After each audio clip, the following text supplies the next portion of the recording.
Shout out to the fans out there.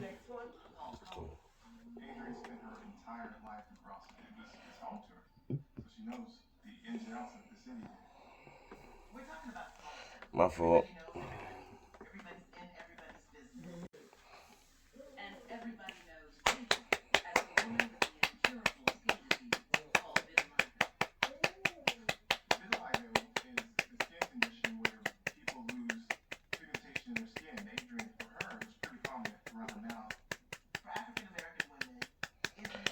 Like, subscribe, share, comment. Let's go. Let's see if everybody's up.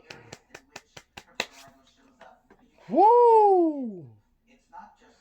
Oh my goodness. They know that this is the #1 station.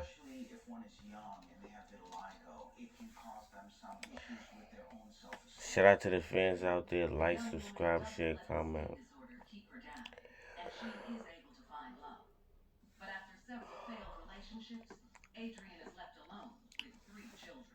We tuned up. We tuned up. We turned up. You know, I gotta make sure my fabric is one of a kind. You know? Shout out to the fans out there. I know you see the fabric, so. But for Adrian, one neighbor in particular shines brighter than the rest. Donna Woodbury. I had a whole different other. I had some whole different other cloth on me.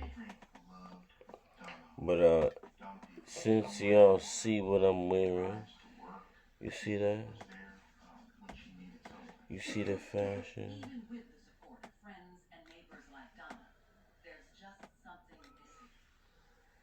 Look at this. You can't get nothing like this.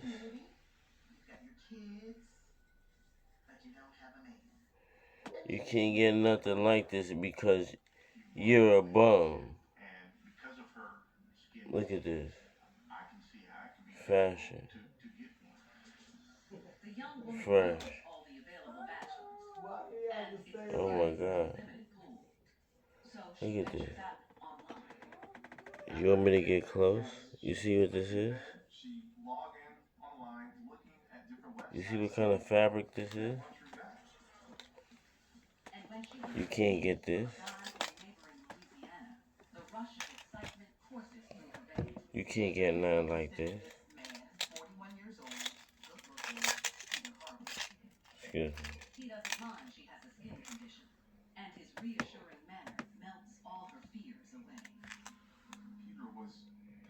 You can't get nothing like this. You're a bum. Are you serious? You know what this is?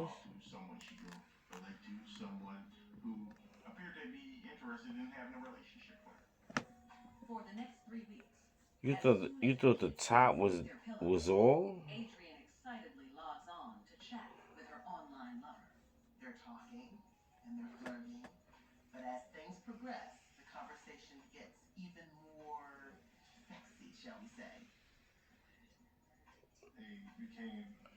Look what this is.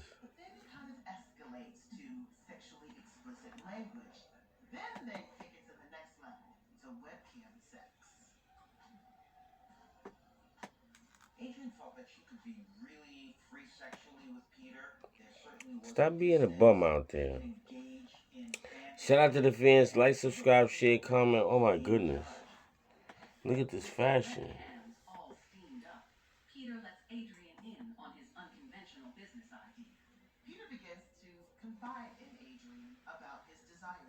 Oh my goodness. This fabric is just too much. Shout out to the fans out there. You see I'm doing a black across the chest like this. Look at this.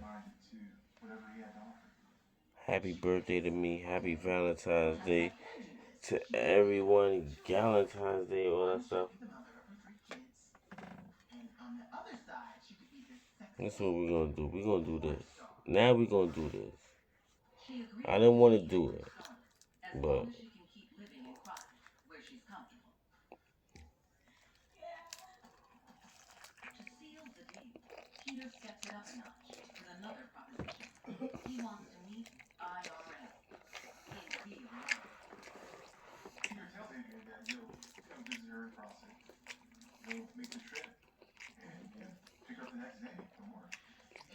it's too hot.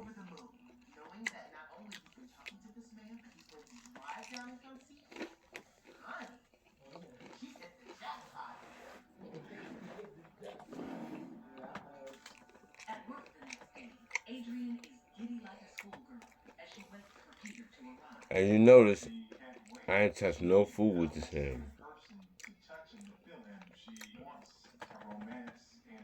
I can't do that. Imagine, like, look at this fabric. You can't touch it. Like, I touch food with this hand, look.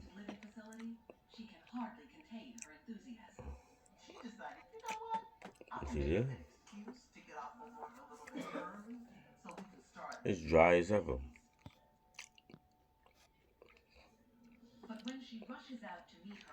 Shout out to the fans out there. Like, subscribe, share, comment. Listen, this fabric right here is too gnarly.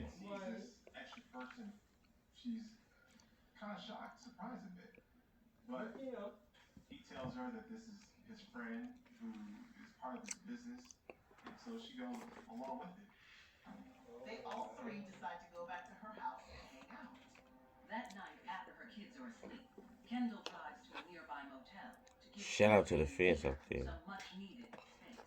Like, subscribe, share, comment. This is like crazy.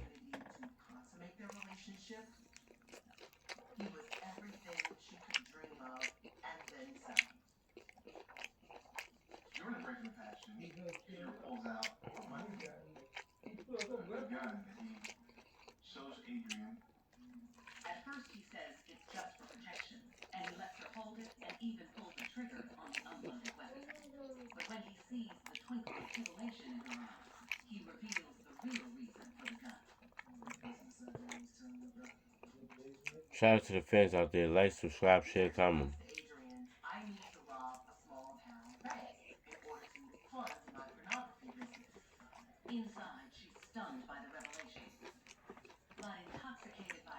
I'm taking a big piece out of the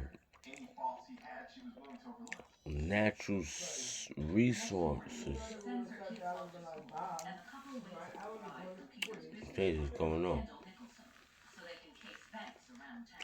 So, shout out to the like, subscribers, share, comment, all the double back. We get into it. Let's go.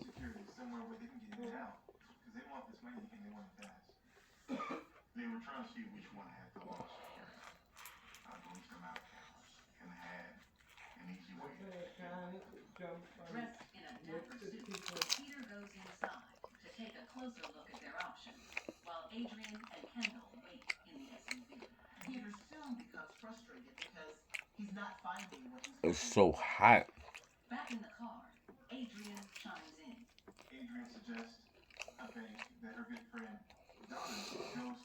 Woo.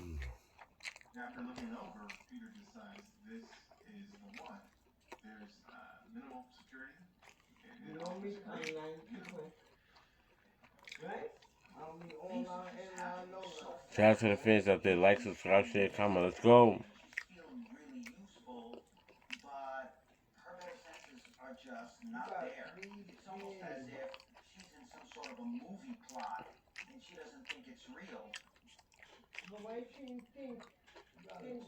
The next morning, after another passion-filled night, Adrian is up with her kids at the crack of dawn. She sends them off on a day-long church-sponsored field trip, then turns her attention back to the heist. Shout out to the fans out there. Like, subscribe, share, comment.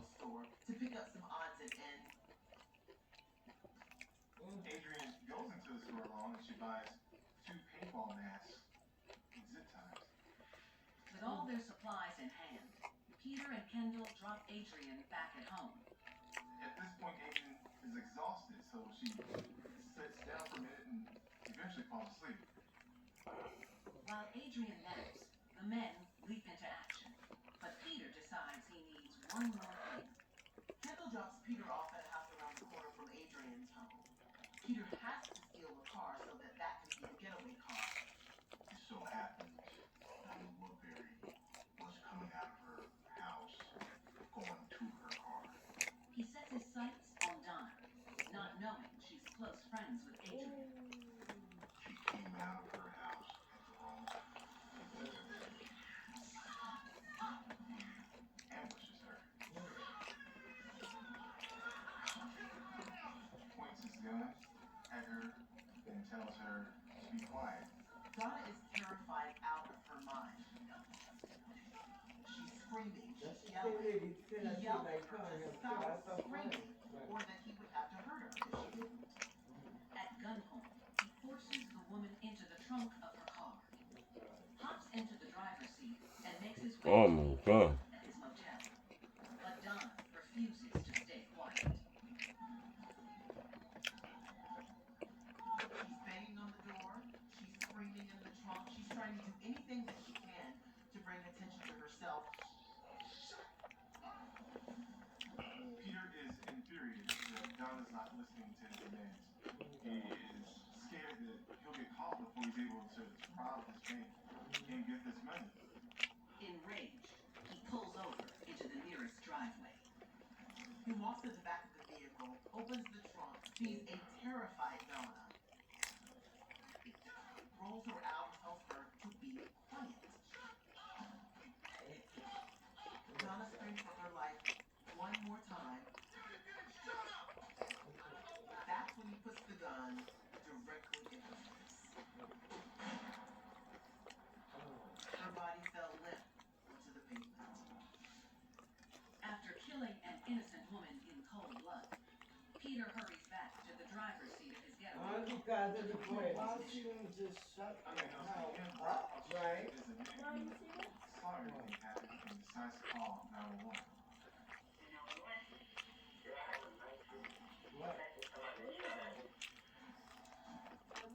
As police make their way to the scene, Peter hooks up with Kendall, and they head to the bank in the stolen car.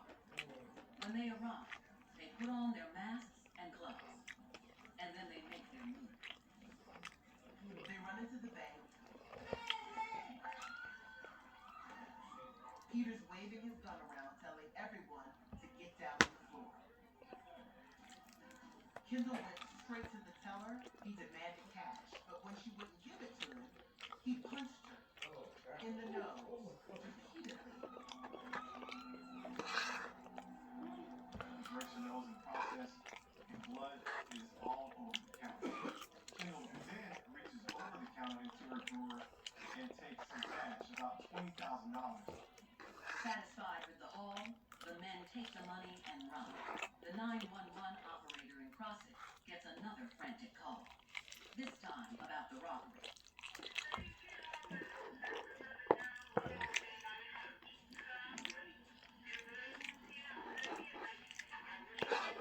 This is Crossett, a really small town. This has got to be the most shocking crime spree they've ever seen. You've got a murder on one hand and a bank robbery on another. The men hit the road, fleeing to Louisiana. On the way out of town, Peter calls Adrian and wakes her up to give her the blow-by-blow.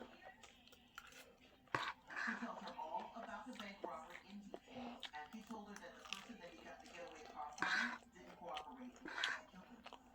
Adrian can't believe her ears. Adrian has to be shocked that Peter actually moved forward with his plans to rob her. But things would turn deadly. When she actually found out that someone had been killed, she didn't sign up for that. And it only gets worse when Adrian hears who the victim is. When Adrian realizes that Peter has murdered her good friend Donna, she's torn apart. She's devastated. If Adrian knew that was going to happen, she would have done everything in her power to prevent it. the next week, she mourns Donna's death with the rest of her neighbors, never letting on that she had a role in her demise. She really didn't. She did, but she didn't. She didn't go with them. She didn't know that they killed her friend. You know what I'm saying? She didn't do a bank robbery. But she bought the supply. And broken-hearted. And she bought them to her neighbor. She no, it was like that. I really She did should have never been around. now I see a mirror and I'm like, hello, gorgeous. Oh, I want you to rob a bank with. What you looking at, babe? Cars on cars.com. What's wrong with this one? Wrong I number, just got click. promoted, so I'm looking for something Always more. tells you that before you came Ciao. down. He told her that when they, after they had sex in the van in the hotel. Where to next? He told her that. But The she 98 still had a French cash choice. account earns nearly 10 times the national average rate. It's still thing like, If your tomatoes work like buffering, like they'd be nearly 10 times more when I fun got and juicy. big. But where we find mozzarella that big? Old friend going back. But like since she now should be quiet. Online success with She gonna do time, but she shouldn't get as much time as them. You're protected with secure internet. I don't Network think she interruptions? Nope. You It's have not like business she was connection with backup. them. Get it all starting at $90 a month. Optimum Business. Call or visit us online today. With 3 kids. But investigators are hot on And both the when murder it's case coming up friend, I and would have said, and they discover that the masks witnesses say the bandits wore are very rare. They were only sold at one store in town. So detectives are going through surveillance video and they find that a woman purchased these masks an hour before the robbery. Receipt records identify Adrian Green. crazy. Police bring her in for questioning. At the station, the once subdued mother is talking fast. She just tells the officers everything. She purged herself and wanted them to know everything that She explains her role in the robbery and even gives up her internet Romeo as Donna Woodbury's murderer. who would think that a guy that you're trying to meet and have a relationship with is robbing a bank and murdering someone. After his woman rats him out, Oh, police ugly. track Peter Harvey down in his Louisiana home. He is arrested and charged with murder, aggravated robbery, and kidnapping.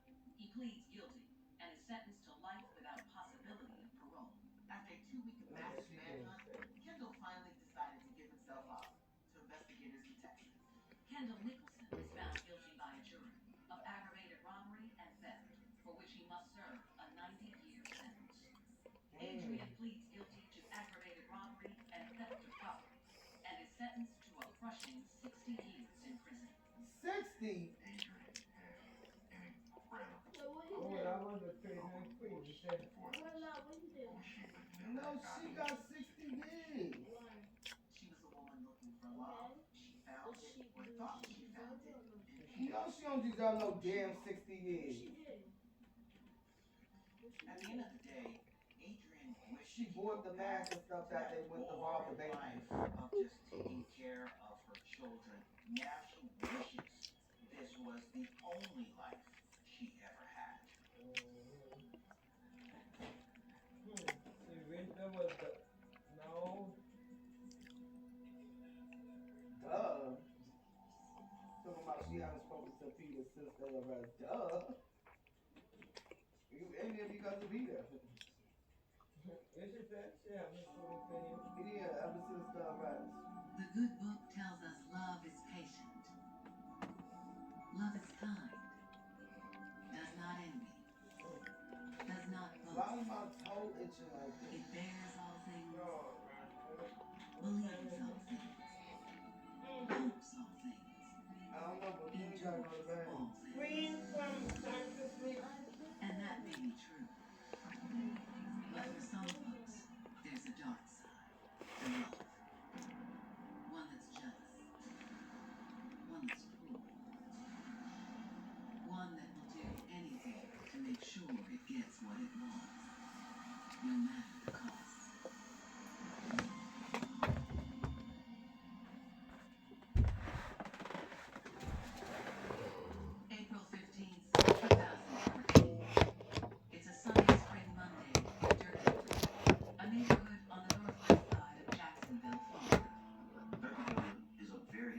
historic area for African American community. Queen, pass me We've that got a black lot of bag good up people, there. a lot of hardworking people that are trying to make the most That for bag up themselves there. and for their families.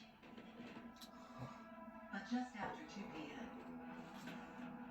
a resident of a Jerkyville apartment building notices The black something bag. amiss. There's a smell of smoke. It's good. Ew, get There's out my room. evidence of a fire. You farting in my house? Something is definitely wrong. Get out. The resident finds smoke billowing from the cracks of his neighbor's door. Neighbor was a deacon in his church, and that's how he was known to many in the community. He pounds on the door, but there's no answer. The alarms are sounding in his head, so he calls the fire department. Within minutes, both the Jacksonville Fire Department and police arrive. An officer makes sure the neighbor is safe and out of the way so that firefighters can do their job. Firefighters rush to the door. They don't know if someone is trapped inside, so they're trying to get in as fast as possible. They force the door open and make their way inside the home.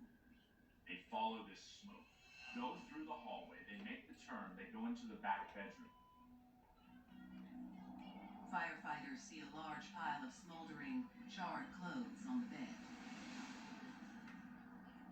Under a pile of burnt, ashy clothes, they see a man's body. Victim was kind of on his knees, bent over the bed. It was clear the victim was deceased. He was mutilated, stabbed in the head. Just the sheer brutality of how the killing occurred. There was something personal here. It appears the killer or killers not only wanted the deacon dead, but they went to great lengths to cover their tracks. But who would do such a thing to a man of the cloth? And why?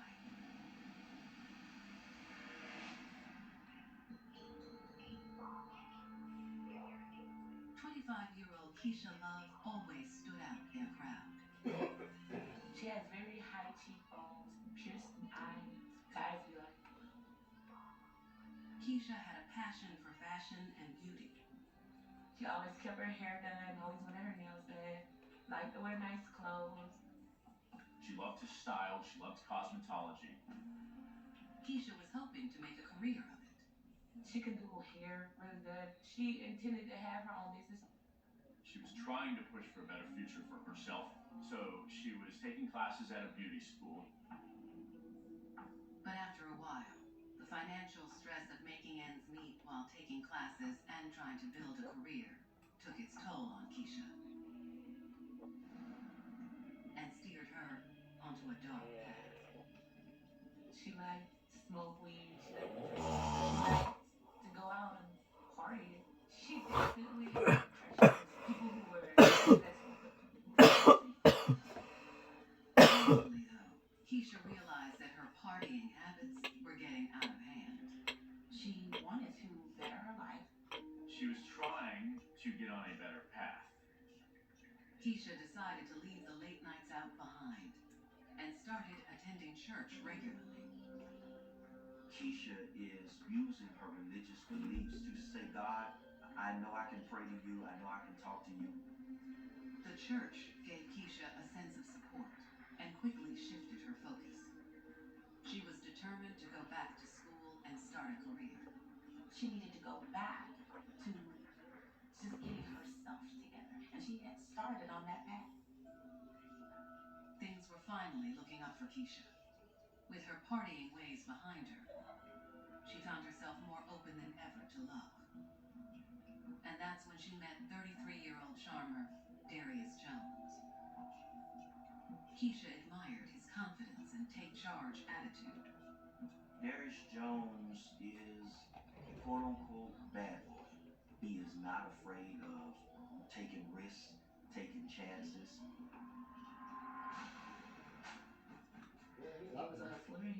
it's business. Women are very attracted to that type of authority and that type of power. He offered a sense of protection. There's no need to worry. He's got me. She wanted that. She needed that. Keisha became completely enthralled with Darius.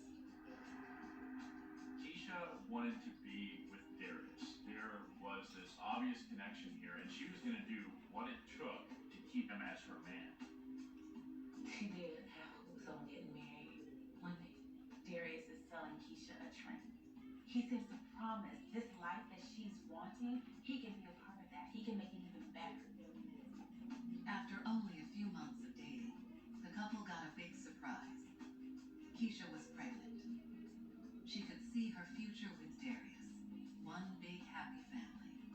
Keisha and Darius having a child makes them feel connected to one another. He says, you know, I want the baby, and I want you. I want us. And she goes with that. They're still going about life the same way. This is a God-sent thing for us to be together. We must be together. But what Keisha didn't yet know was that this relationship would soon lead her to commit sins she never imagined possible. April 15th, 2014, 2:30 p.m. Detectives from the Jacksonville Sheriff's Office have arrived at the scene of an apartment fire, where the charred body of local deacon Jerome Stevens has been discovered. Immediately, they noticed it was a violent scene. It's about as sickening a crime as you can imagine. Police couldn't imagine who would want to kill a pillar of the community in such a brutal fashion, and why. As the investigation unfolds, they'll soon uncover a chilling plot centered around a young woman who would go to hell and back for her man. This is a man that is dangerous, detriment to society. She's literally playing with fire by being with this person.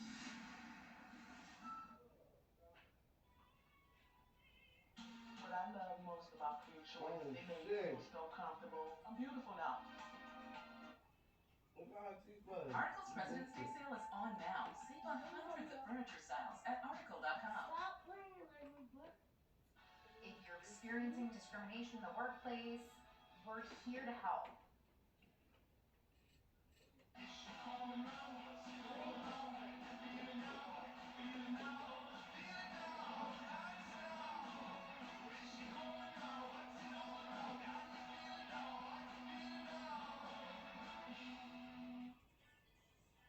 Hello, YouTube. Hello. Hi. I'm in a new show called The C-Suite on Tubi, but it might not be for you. Like, if you don't know how to skip this ad, it's not for you. So we're both still here, huh? Oh. My new show is about Gen Z taking over the boardroom, and if he can't take over the skip button, then don't come watch The C-Suite on Tubi.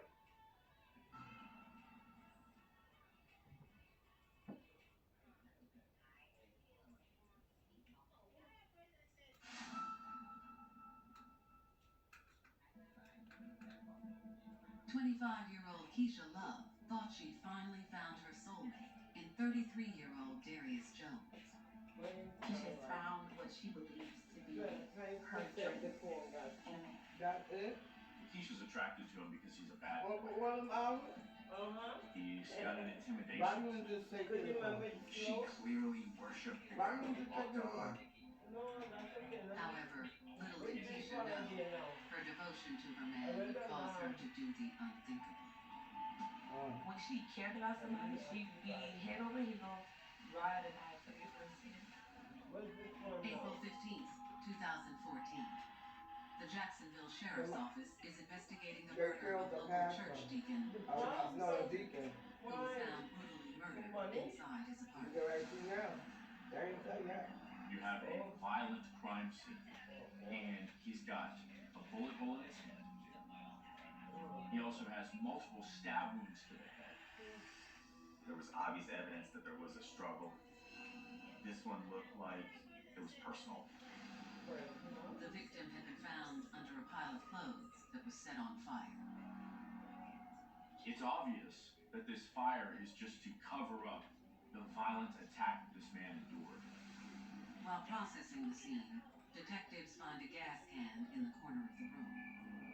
There was evidence of a gas can being brought to the scene as some type of accelerant. And then when I happened to look up, I noticed that the smoke detector had been physically removed from that wall. Somebody took that smoke detector before they lit the fire. Detectives also noticed that some of the victim's personal items appear to be missing from the apartment. Deacon Stevens' wallet is gone. That raises the suspicion of a robbery here. That could be a potential motive. In the living room, detectives discover that the back door is ajar. The back door to the apartment appeared to have been forced open. There was obvious damage. What's more, an officer informs detectives that Mr. Stevens' vehicle is missing as well. This man's keys are missing. His SUV is gone. So that gives him something to look for. It appears the Deacon was targeted. But by whom? After putting out an APB for the missing vehicle, detectives speak to neighbors for more insight. No one had any reason to believe that Mr. Stevens was doing anything that would have led to someone wanting to kill him. Later that day, detectives deliver the tragic news to Deacon Stevens' family.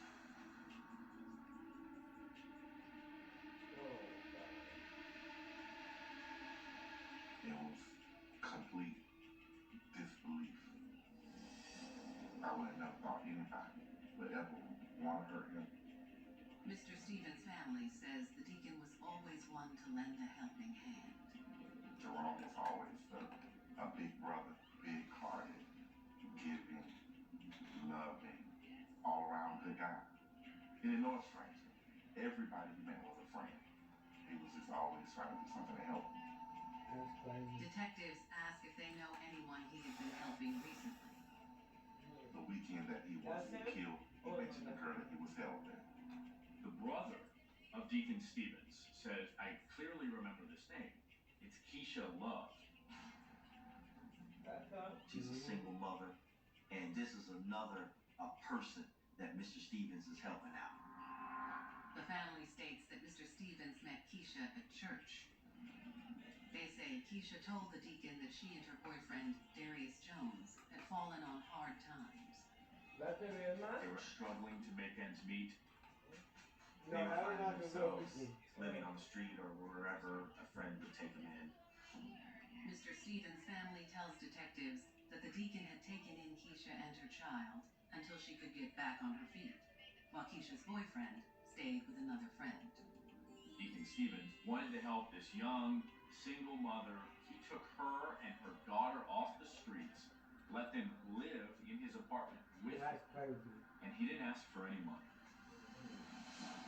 However, what detectives would soon find out is that no good deed goes unpunished, and the Deacon's need to help people would ultimately be his downfall. It was personal. Whoever did this had knowledge, friendship, relationships of some kind with Mr. Stevens. This is a man of the cloth, a preacher man, who sees somebody that he could potentially help. That could have been what did him in.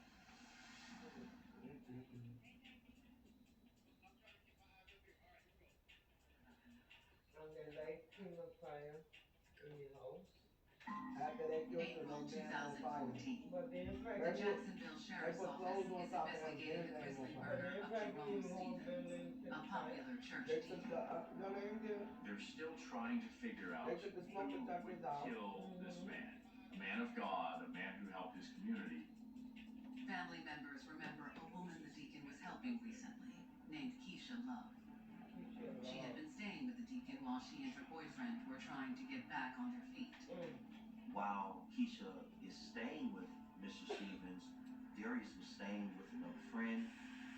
Detectives are eager to speak to Keisha, but there's just one problem. No one seems to know how to find her. She really didn't have any local connections that we could find, so we were kind of flying blind on her, if you will. Detectives switch gears and look into Mr. Stevens' stolen property, hoping those items might yield a lead to Keisha's whereabouts. We received positive use of the victim's credit card at a local store, probably about a mile from his house. When someone is found dead and their credit card is still being used, that's a pretty good tip-off to police that the killer is out there and spending their money.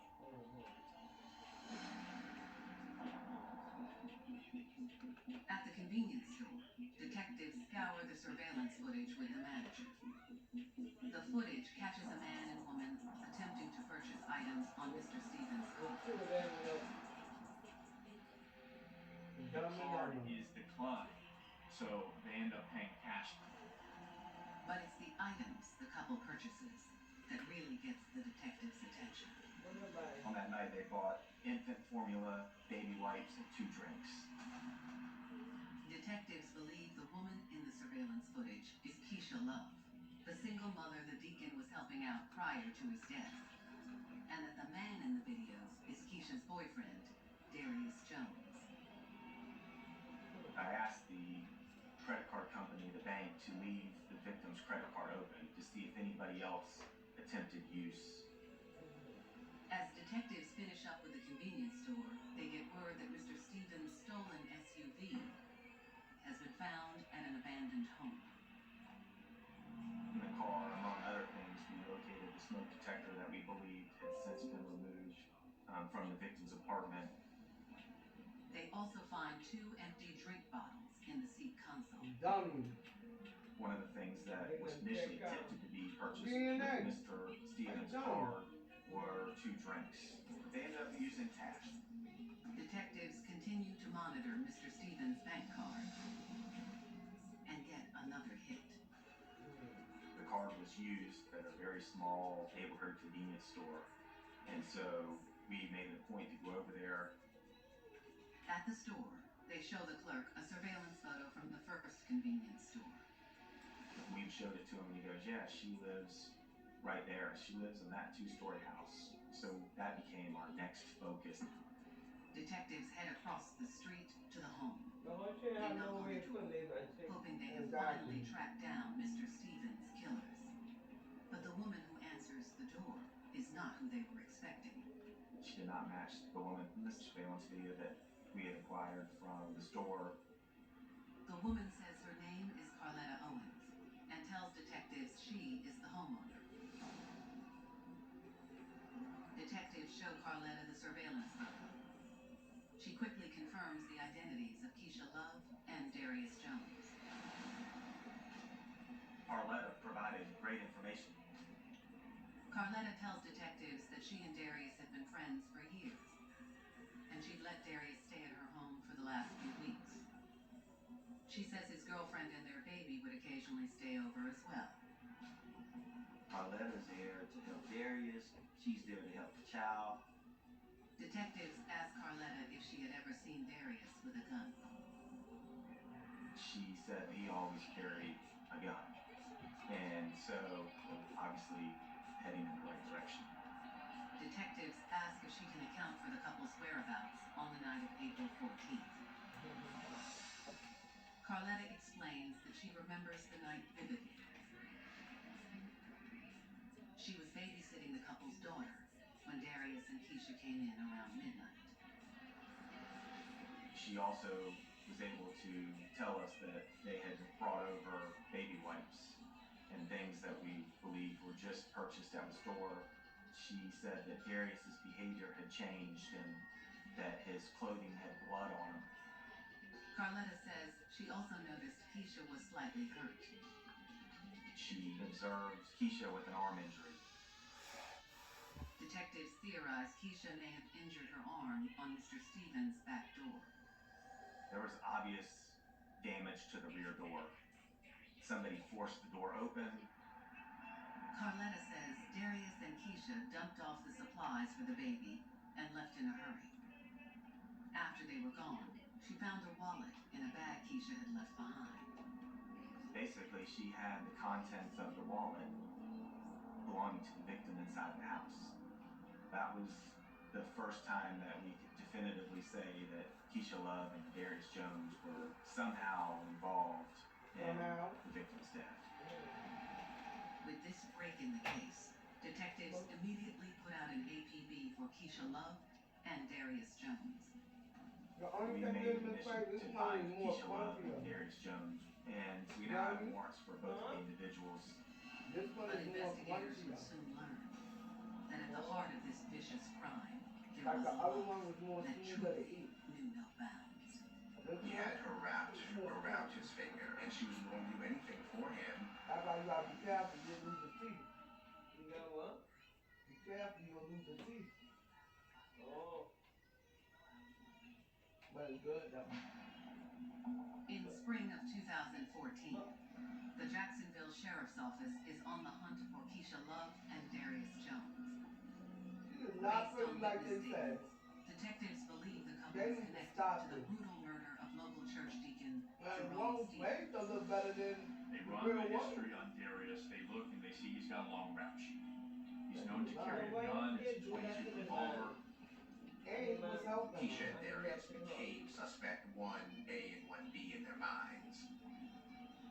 Investigators put out an APB on the couple, and their first hit is on the location of Darius Jones. Through some good police work, we learned that Darius was due to give plasma at a location at the beach. Police stake out the plasma clinic and prepare to apprehend Oh, Darius they Jones. selling blood. They got the As plasma. Darius showed up for his plasma appointment, we had a tactical plan and were able to take him into custody, fortunately without incident. Police were able to search Darius at the time and found a gun on his person that they were able to confiscate and take into evidence. Officers transport Darius to the Jacksonville Sheriff's Office. And now detectives focus on tracking down Keisha Love. Right. We were able to get information that Keisha was on a city bus. Once she's off the bus, detectives waste no time arresting Keisha. Obviously, her arm was still injured in a sling, so it made it a little bit easier to spot her. Like her boyfriend, Keisha is also taken into custody without incident. Carletta had been keeping their baby the whole time all of this was going on, but after their arrest, the baby went into the care of Keisha's mother. Back at the She Jacksonville had a Sheriff's mother? Office, detectives begin interrogations. First up is Darius Jones. Detectives ask Darius if he knows Mr. Stevens. I've had some time. Did he been Did on you have any issue or beef with him? Did Keisha have any issue or beef with him? With Darius not saying much, detectives push harder, hoping he'll crack. I'm telling you, he's dead. And I need to know why. Because I know how, I know who, I know where, I know when. The only thing I need you to tell me is why. I didn't do anything to him. Less than 30 minutes after you killed him, you're using his car. Darius, look at me. I'm not bullying you. But listen. Well, yes, you are. No matter what angle detectives try, Darius denies having any involvement with Mr. Stevens' death. I didn't do anything to him. After striking out with Darius, detectives take a shot at Keisha Love. But she is hardly what detectives were expecting. She was very soft-spoken. She wouldn't strike anybody as the person that could have been responsible for killing another person. They start asking Keisha about some other crimes she might be involved with. Do you recall recently pawning the television? Okay. Do you remember where the television came from? Your boyfriend is who? And then boom, they hit her with a bombshell. They show a surveillance picture of her trying to buy those baby supplies with the dead deacon's card at the store. I think she realized pretty quick that she was caught. Soon, detectives will learn the truth, that jealousy's ugly head can turn violent on a dime. I'm just doing what I'm better.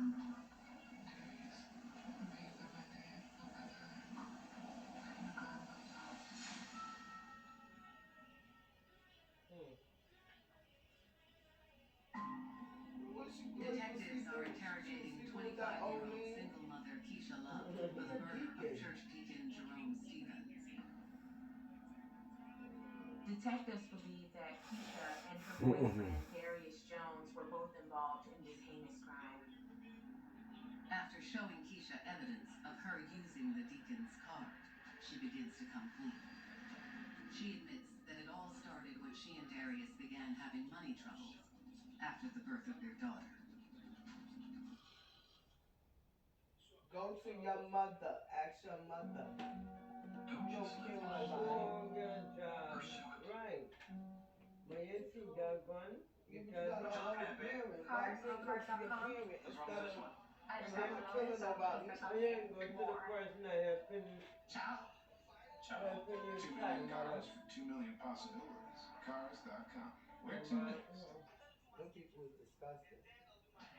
Yo, these are sold out People everywhere. like that deserve to My be in eBay jail. just went off. Yeah. Got 'em. It's illegal. Felt lucky, so I looked up some more heat. Now those are on the way from a dude in Indiana. Oh, Thanks, this bro. air feels so good. I Yeah, swear. eBay. Huh? The air feels good. Unlock success with Optimum Business Essentials. Cyber attacks? You're protected When with I get security hot, I net. get hot. Network interruptions? Like, No, you have business connection backup. Get it all starting at $90 a month. Optimum Business. Call or Going to visit us bed now? online Let's today. go sleep. Come. Go ahead, This baby. is a Vive organic wellness Why? shot. There's Because a it's whole getting lot in later. this little Yeah, shot. I get up in It's like 3 hours. Come on, powerful go. organic superfoods like ginger, turmeric, echinacea, Next. and never So Close you that. can stay beautiful. on the move or in your groove. These superfoods You want to be ugly with bags all under your eyes? you can feel. Vive I'm like, Organic. go to bed. Get wellness shots. The shot. Go give me my phone. You can give me that. She wanted to get married and settle down with Darius, but they were having trouble making ends meet. But then me going to Keisha people. says she had met the deacon at church, and when she and Darius fell into money troubles, he volunteered to help her out. And Mr. y'all Stevens could took have, in yeah. her and her baby until they were able to get back on their feet. Keisha tells detectives Darius insisted on moving into the deacon's home as well. He didn't want her living alone with another Watch your man. feet. You keep it At up one point, there. Keisha had asked if Darius could move in, and Mr. Stevens said no. Mr. Stevens was But only y'all going to not open the mad door then. for Keisha Love. He wasn't interested in having Darius Jones at his house. Mr. Stevens probably feels like he's not going to do that. He's not going to Watch your bring feet, a grown Queen. man in his home who's dating this young woman. Darius seems to let his ego get to him. Those feelings of, I have the authority, this is my woman. According to Keisha, Darius was put off that the deacon had said no. Darius now had a reason to be angry at Stevens. He's tired of them staying in two different places. He now wants them to come together to be one. Keisha says that's when Darius Get came some up money with a plan and get a to job rob so you the can deacon. take care of him Right. and your child. She definitely was the type, like, when she cared about somebody, she would do whatever they asked her to do. Keisha says she didn't want to go along with it because the deacon had been so kind to her and her child. But Darius convinced her it was the only way. They thought that this was a way to get money, to move away together and start a family. Keisha wanted to Or be for pocket with change in Darius. his She was pocket. going to do what it took Like, to make you know him what I'm happy. saying? Y'all killed that man for According to nothing. That's Keisha, dumb. on the night of April 14th, she and Darius left their baby Queen, I at can't see Carletta's your head. house. The couple walked the 5 blocks to Mr. Stevens' home with the You intent wanna to go get rob your him. father? Keisha is loyal to Darius. Come on, She's going to do it bust it out, regardless man. because she has But his they back. could have robbed him, but she Keisha didn't says have to on the kill way him there, then. They shouldn't an even argument involve grew in this between the thing. couple. Keisha and Darius are in a heated discussion about their future. Keisha seems to be ready to have a future. Darius also seems to be ready to have a future, but not on the basis of marriage. I believe Keisha feels broken. Keisha feels that the man that she thought that she was going to build a family with was no longer a viable outlet for building a family. Keisha says by the time they arrived, the argument had escalated. Darius is jealous of the deacon, somebody that took Keisha in, that is a role model, somebody that's trying to help her out.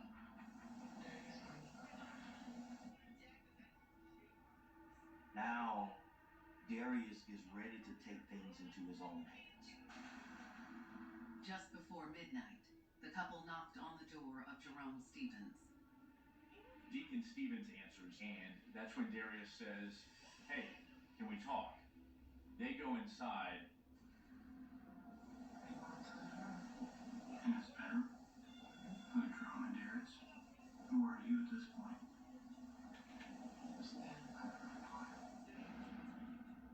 Supposedly Keisha is not in the same room with them, and she doesn't really hear what they're talking about. Keisha tells investigators that's when the night began to spiral out of her control. We started a fight. Okay, you hear him tussling? Keisha says she went to the bedroom to see what was going on. They better not give her a hard time too. What'd you see? She What's in the cooperated. bedroom? Darius made them at the end of the time.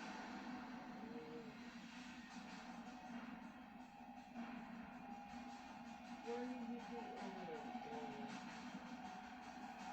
What else did he do?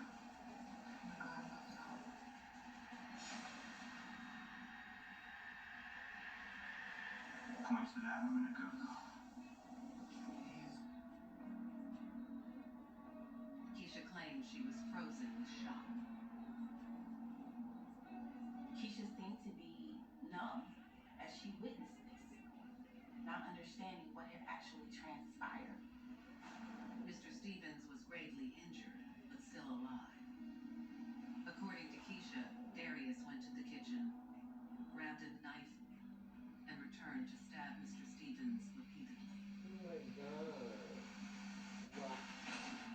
Keisha is claiming that she is a non-participant of any of this. That's when Keisha says she yelled at Darius to stop and ran for the door. Keisha tries to run away, and fearing for her life, Darius goes after her to let her know, all right, and the question was, are you with me or against me? Are you going to stick here with me? Darius wants Keisha to be true to him, no matter what. Keisha says she ultimately agreed to stand by Darius. Is it possible she had no idea he was going to do this and was just scared that he would hurt her if she ran? Keisha says that from that point on, she went along with anything Darius wanted. She seems willing to do anything for him, and she almost put aside her own judgment and common sense and became an extension of him. She's still believing that Darius is going to be the way. Keisha still believes that she and Darius are going to build this family. Keisha tells detectives Darius gathered up Mr. Stevens' wallet and keys, and the two fled the apartment in his car. They had taken the life of this man who had provided shelter for her, who had opened his home with an air of trust.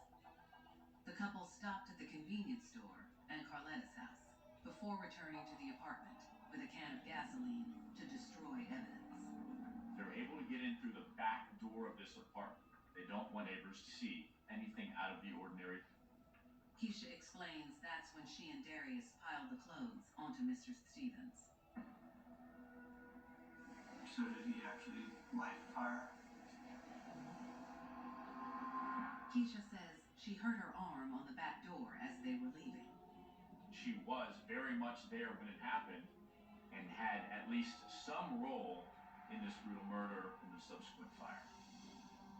Keisha's confession clearly implicates Darius as the mastermind behind the murder. But soon, police will uncover evidence that suggests Keisha's role in the Deacon's murder is bigger than what she's letting on. It seemed like they were doing everything together. They were as close as they could be. The forensic evidence came back suggesting that the injuries suffered by Mr. Stevens were committed by not just one person, but two. Look, Teresa, she took the knife and stabbed the man?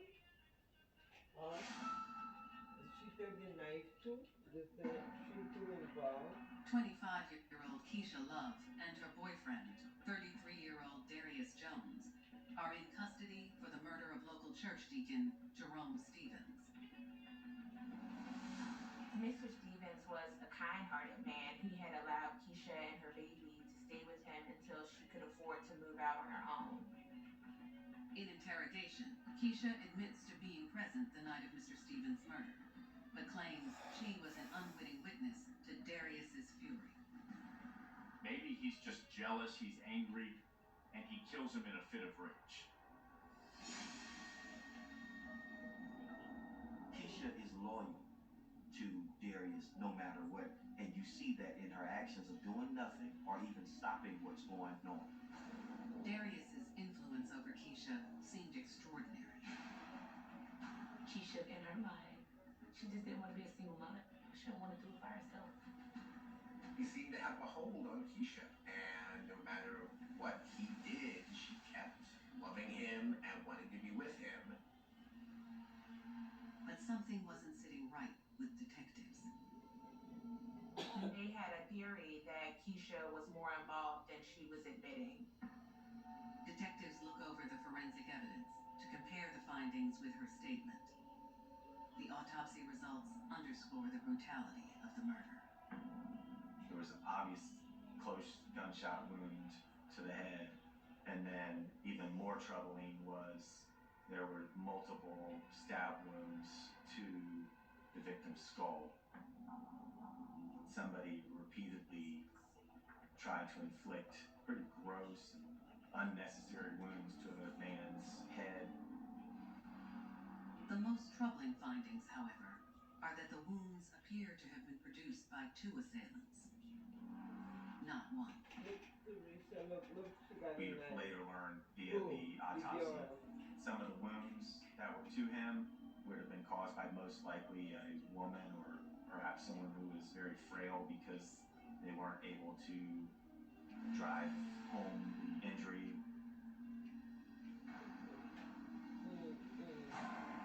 Must he make sure of that? This report contradicts Keisha's statement. She had said she was present, but not an active participant in the murder. Keisha claims she did nothing in the house. She just watched Darius first pistol whip him, then shoot him, then stab him, and then set the place on fire. To me, it was pretty clear that she was a much more participant than she would ever lead herself to believe. Detectives surmise that when presented with the choice to participate in the violence, Keisha took a leap of faith. Keisha was in a place where she's trying to decide, like, do I stay with this person that I believe was going to bring me love? She made a choice in that moment that I'm going to tell him I'm with him. Keisha was so deep with Darius. This was another side of the hold Darius had over her, where even when she seemed horrified by him, she was still with him, loved him, and supported him. That is probably one of the most jarring things about this case was the way he seemed to both terrorize her and thrill her all at once. I go to sleep. Yes, you are. Detectives continue to strengthen their case against the two. They found DNA on the smoke detector and on the drinks in the victim's car, which were traced back to Keisha and Darius. The evidence is clear that these two collaborated. They acted together. While police are not able to locate the murder weapon, they feel there is enough evidence to hold up in court. And on May 22nd, 2014, Keisha and Darius are officially charged with Jerome Stevens' murder. Keisha was blinded by her love for Darius and built her decision making on being loyal to something that she really believed was loyal to her. But the case would never go to trial in the end. Keisha and Darius both plead guilty to second-degree murder, armed robbery, and first-degree felony arson. Darius is sentenced to 25 years behind bars. Keisha is sentenced to 20 years. They felt like it wasn't enough. They still could talk to their family. You know, their family could still visit them, So you still feel like it wasn't enough. They say justice will be served. Justice is never served in a situation like this. Him being gone was a lot to process, but he would say continue on, continue loving, continue giving. Don't let this one bad event change you. That would be Jerome. Mr. Stevens was a father. His wife was lost. You should have given him Keisha and 25 for Darius life. were parents. Their lives are lost. Ultimately, with both parents in prison, Keisha and Darius' baby was adopted by a loving family.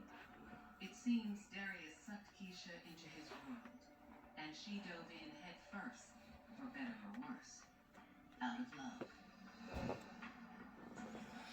I believe that love for Darius blurred the line of right and wrong. Because with love, you think that there is no wrong. There can't be any wrong in love. But when it comes to inflicting harm on another person, yeah, there is wrong. The bonds of love can be heavenly, even divine. But jealousy and selfishness can be a powerful force. And that love light that was shining so bright can cast a dark shadow and swallow you whole. And before you realize what's happened to you, what you've become in the name of love, it's too late.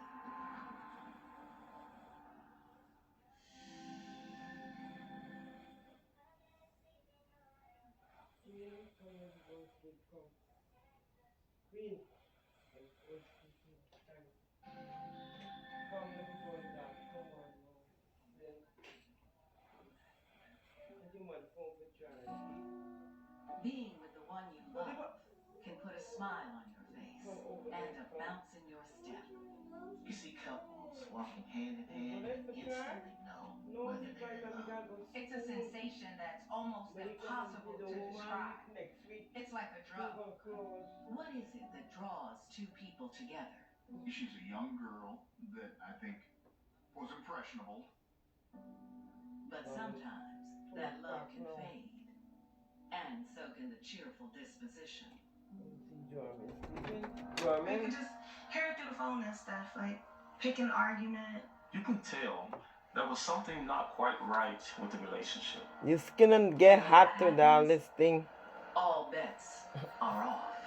It's hard to believe that anyone could do something like this, especially with children in the house. We want to know the why, and it just didn't make a lot of sense. In this one, She kind of let the river take her where it wanted. Queenie, look, the food come. Take all the food. If you fall asleep, take all the food in the chair for me. March 12th, 2017, South Bend, Indiana. It's a cold, late winter morning in the city famous for being the home of the University of Notre Dame. While it is the state's fourth largest city, it's known for its small town vibe. I call South Bend a big small town. Everybody knows everybody. Everybody's related to everybody. And if I don't know you, I know somebody related to or somebody else that you know. So it's really, you can't be anonymous in South Bend when you live here. Wait, hold on, Shortly let me get before some 9 of it. a.m., an elderly couple is driving home from Sunday Mass when they see an unusual sight. The couple spots a young girl, about 8 years old, walking along the side of the road, and she's carrying what appears to be a baby or a small child in her arms. Jeremy, come go to your bed. Get up. Get up, get up, get up. I believe in their pajamas. They thought You got the food fall on we here. need to do something. Their immediate Jermin, response was to pull over because it come just go to your bed. wasn't right for these children to be out there. But So immediately they said, what's going on? Are you okay? You know, asking questions. And the 8-year-old responded that my mommy's dead. There's blood everywhere. The couple immediately calls 911. Moments later, a police officer arrives. They're in a residential area on Michigan Avenue in South Bend. The officer asked the little girl what's her name, and she says her name is Ariana. The officer asks Ariana, where are you going? And she says that her aunt works at Rally's restaurant nearby where she was trying to get help. I can't imagine the fear that this little girl was experiencing.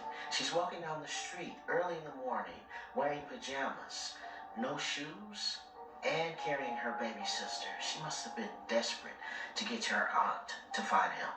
The officer is more concerned right now with finding out what caused the young girl to flee her home. The officer, he says, "Can you show us where your house is?" And the 8-year-old says, "Yeah." And so he didn't have a car seat in his police car. So he asked the lady if she would ride along to hold the child. So he drove her and the 2 children back to the house, and the man followed in their truck. They didn't have to drive that far. I think maybe a block and a half, 2 at the most, before Ariana is able to point that out and say, "This is where I live." The patrol car pulls up to a small house on Michigan Avenue. Records show that the owner of the home is 33-year-old Kenyatta McCurry. Ordinarily, police would need a warrant in order to enter a house. Now, in cases of exigent circumstances, or if they believe that a person could be injured or near death, they can enter without a warrant. And so that's what the officers did. Of course, they're not going to take Ariana or the elderly couple in with them.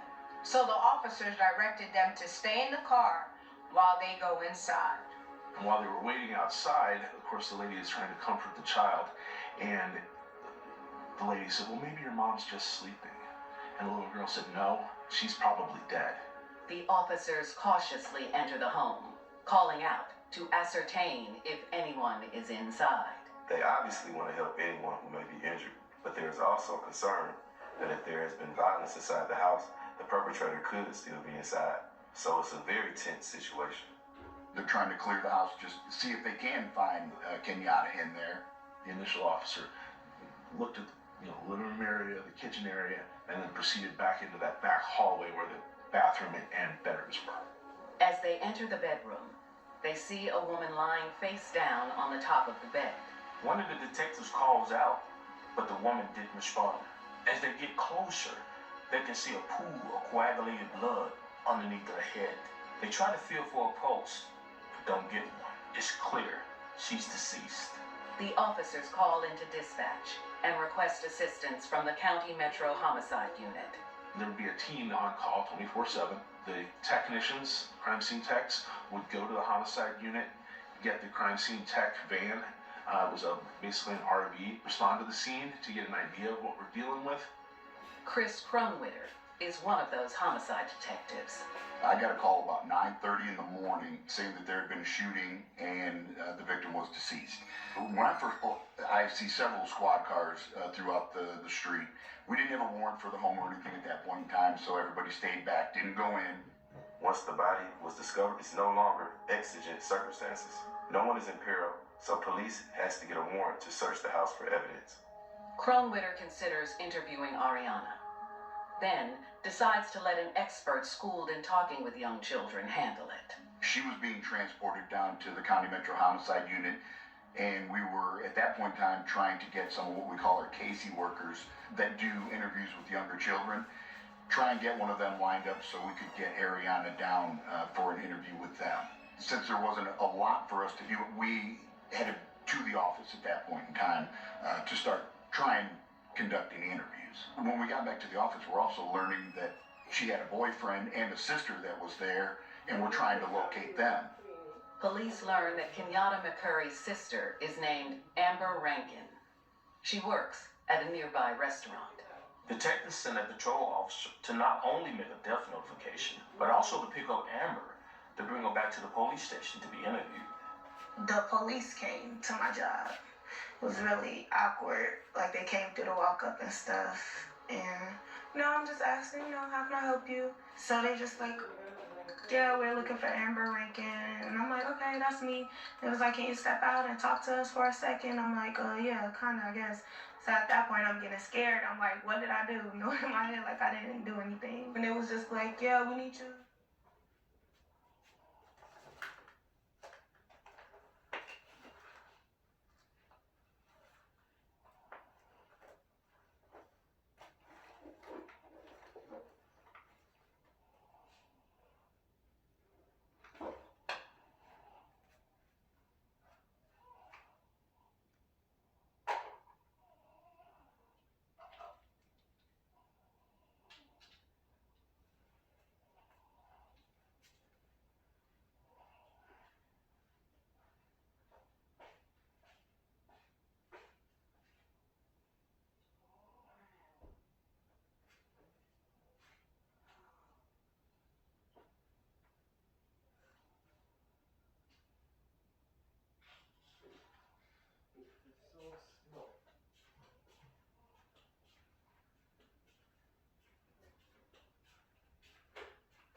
my stuff.